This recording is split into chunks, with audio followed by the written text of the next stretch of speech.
¿Cómo estamos, Magíster? Sí me escucha, ¿verdad? Perfecto. Muy buenos Gracias. días, Jimmy. ¿Cómo está? Buenos días, Alfredo. ¿Qué tal?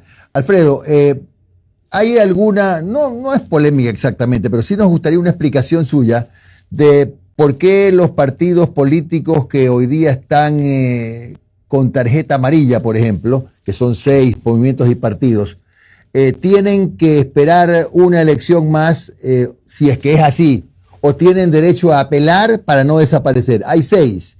Esos 6, le pregunto, si ya están prácticamente extintos o tienen otras instancias para apelar.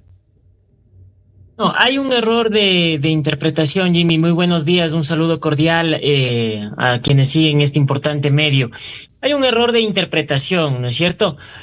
Dado los resultados de este proceso electoral, de esta primera vuelta electoral, pareciera que al calor al calor de los resultados, ¿no es cierto? Un grupo de organizaciones políticas tendría que aparecer.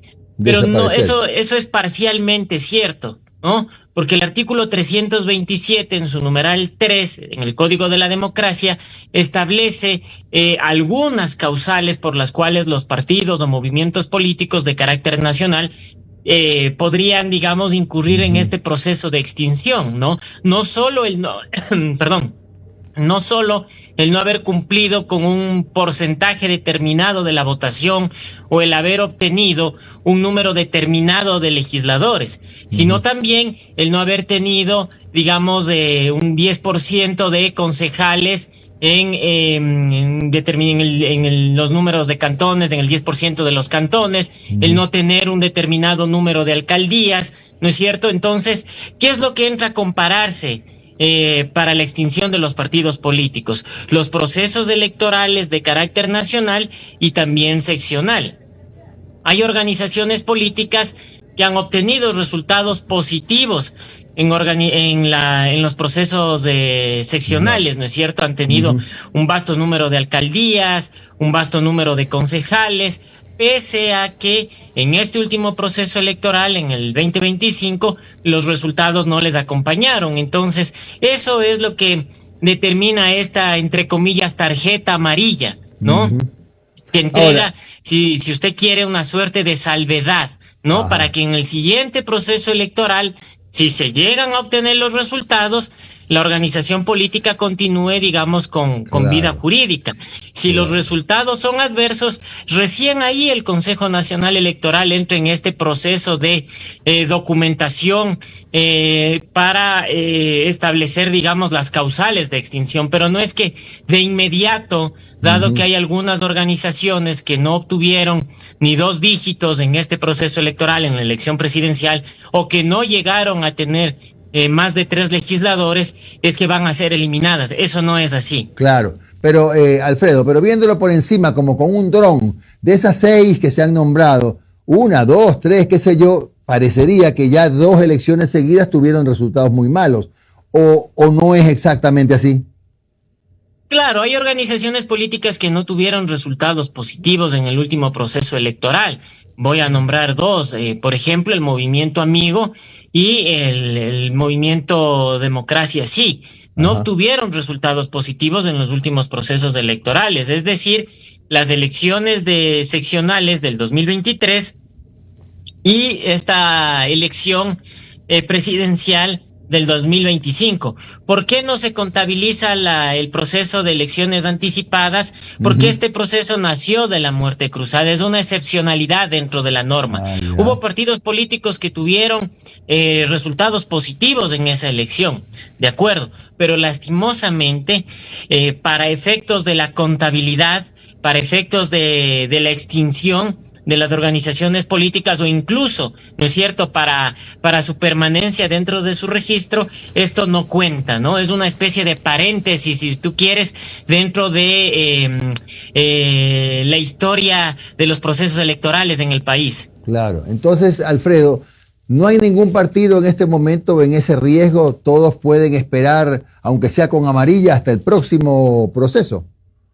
Claro, hay organizaciones políticas que tienen que esperar, ¿no? Por ejemplo, creo fue una organización política que obtuvo indudablemente resultados positivos en la elección presidencial del 2021, en Claro. alianza con el Partido Social Cristiano.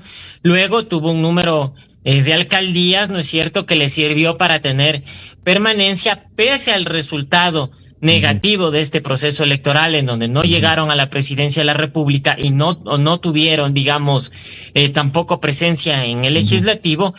Ahora, digamos, el camino es, digamos, encaminarse hacia las elecciones seccionales del 2027. Claro. Si en ese proceso de elecciones seccionales del 2027 la organización política no obtiene resultados positivos, es decir, este 10% este 10% de concejales, ¿no es cierto?, en los cantones del país o un número determinado de alcaldías, indudablemente pues entrará en un proceso de extinción, pero para eso el Consejo Nacional Electoral tendrá que activar, digamos, todos los mecanismos Claro, y las organizaciones políticas también tendrán que presentar pues sus pruebas de descargo e claro, incluso de ser el caso, pues los recursos contenciosos electorales en el Tribunal Contencioso Electoral. claro. Alfredo, ¿crees que de alguna manera debe haber una reforma al Código de la Democracia para poner, no sé, pues requisitos más severos, de modo que se vaya de a poco reduciendo el número de partidos políticos en el país? ¿O más bien crees que es un derecho ciudadano y si el país quiere tener 20 partidos, que los tenga? No sé qué opinas, Alfredo. Bueno, hay una premisa, ¿no es cierto?, que ha operado en los últimos años y que es la que está, digamos, hoy en boga, ¿no es cierto?, en el país, ¿no? Es esta que se basa en el hecho de que mientras más organizaciones políticas forman parte del espectro electoral, más Ujú, opciones tienen los ciudadanos para elegir. ¿No es ujú. cierto? Y eso cimenta desde una perspectiva, digamos, el derecho a la participación, a la democracia. Pero esto es, digamos, muy discutible. ¿No? ¿Por qué? Porque el mayor número de participantes en una competencia electoral no te garantiza una mejor calidad de la representación, Ujú. primero. Y segundo, tampoco garantiza, ¿no es cierto?, que exista mayor calidad de la democracia. Debe existir una participación mucho más racionalizada que equipare un número de competidores, ¿no es cierto?, partidos, candidatos, ¿no?, que representen tendencias políticas reales, ¿no?, que representen verdaderamente a los electores versus esta tendencia que hoy vimos en el proceso electoral 2025, ¿no es cierto?, de una ciudadanía que prácticamente volcó al sistema electoral y al sistema de partidos a un, si quieres, a un bipartidismo de facto, Ajá, ¿no es cierto? claro, No está en claro. la norma, pero lo ha encaminado hacia esa línea. Claro, Alfredo, muy interesante. A ver, te quiero hacer otra consulta, Alfredo, porque tú conoces perfectamente que hay un reglamento que apunta a que cuando un movimiento o partido en dos elecciones seguidas no tiene el mínimo requerido de votos, el candidato tiene que devolver el recurso, el candidato tiene que devolver. Pero esta regla, esa norma es tan rara que resulta que, ¿qué ocurre si el partido X presentó al señor NN en la primera elección? No alcanzó los votos. Y en la segunda es el señor XX. ¿Cuál de los dos paga? Totalmente de acuerdo, Jimmy. Ese es uno de los tantos experimentos jurídicos que se hicieron con este Código de la Democracia y que ha sido materia de discusión en los consejos consultivos organizados por el Consejo Nacional Electoral, con suma preocupación de las organizaciones políticas. Y es que es cierto, porque el problema es que la ley establece que es muy difusa porque establece que el candidato el partido o el candidato deberá devolver los recursos del 50% del fondo de promoción electoral en caso de que no obtenga resultados favorables, ¿no es cierto?, en dos elecciones consecutivas. Ahora, ¿qué pasa si el candidato que no obtuvo los resultados favorables por una organización política en un siguiente proceso electoral cambia de partido o de Claro, movimiento y claro. tampoco obtiene resultados positivos? ¿A quién le cobran la plata? ¿Al partido político o al candidato? ¿O qué pasa si la organización política cambia de candidato en una elección y luego en otra? ¿No Claro. es cierto? ¿A quién le van a cobrar? ¿A la organización política Es un problema muy grande que para mí es de muy complejo. Debería de existir una reforma en este ámbito porque sería plenamente injusto cobrar exclusivamente a los candidatos, ¿no es cierto? Y dejar de lado a las organizaciones políticas cuando hay una responsabilidad compartida. Pero esto es prácticamente inaplicable. Es Claro, claro. prácticamente inaplicable. Habrá que Bueno, ver, me imagino, hay consejeros que conocen de derecho también, qué propuesta presentan, ¿no? Porque indudablemente es un terreno muy empantanado este, ¿no? Y claro. forma parte de una discusión, si tú quieres, de una discusión que también entró, digamos, al calor de los resultados electorales. Como hubo un grupo de candidatos que no tuvieron resultados positivos, entonces cobrémosles la plata. ¿Pero a Claro. quiénes?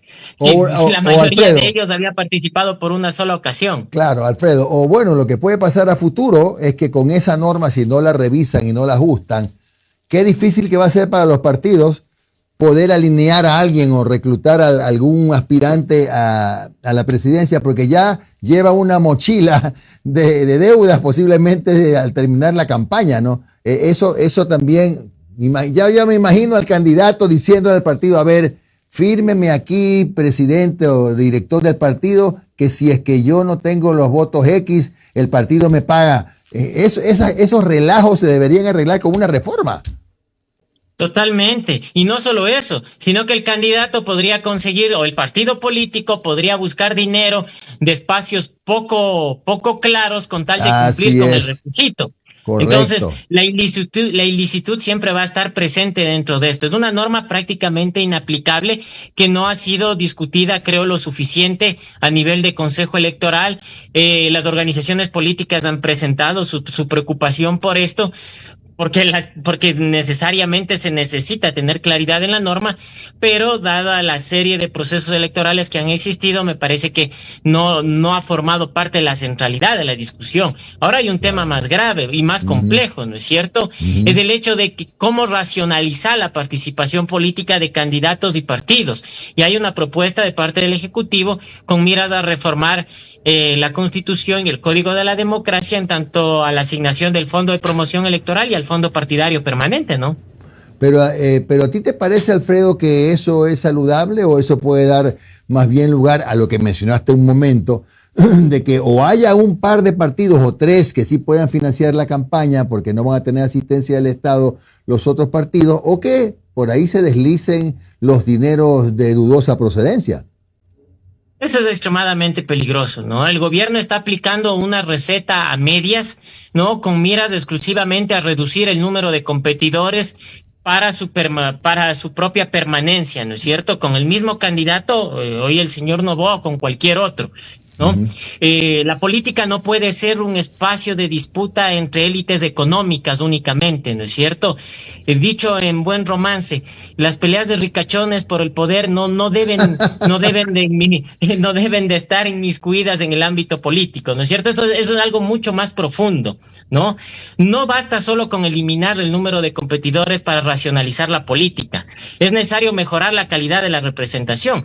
Por eso se tenía, por ejemplo, que aprobar la ley que sanciona los camisetazos. Ese era un punto importante. Otro, Ujú. el requisito de la probidad notoria para mejorar también la calidad de la representación, algo que hoy está en el congelador de la Asamblea Nacional y que no ha sido topado en lo absoluto tampoco por el Ejecutivo. Entonces, claro, reducir el número de competidores suena bien por un tema económico, si tú quieres, pero no mejora la calidad de la representación, no va a mejorar la calidad de los debates electorales.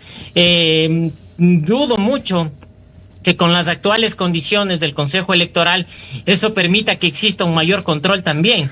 Porque hoy Ujú. los mecanismos de difusión de la promoción electoral o de la propaganda electoral son mucho más diversos y amplios. Mientras las redes sociales no sean monitoreadas, Así pues es. digamos el grueso de la campaña electoral pasará por otra vía, mientras el Consejo Electoral mira otro paisaje, ¿no? Claro. Gracias, Alfredo Espinosa, analista político, experto electoral. Un abrazo grande, un gusto entrevistarte, Alfredo. Lo propio, un abrazo, Jimmy.